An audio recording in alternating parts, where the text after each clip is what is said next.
I will talk about how can you fix this problem on your American Airlines app. So all you have to do, you just click here on settings.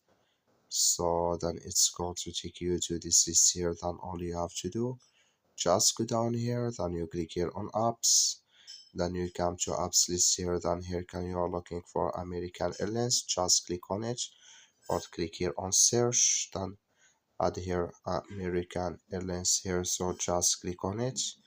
Then it's going to take you to this list here. Then you just click here on first stop. Then you click here on OK. So then you go down, just click here on storage.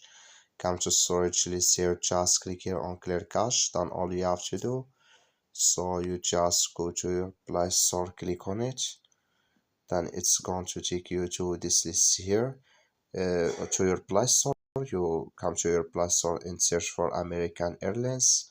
You will find here update, just click on it, then it's going to work with you.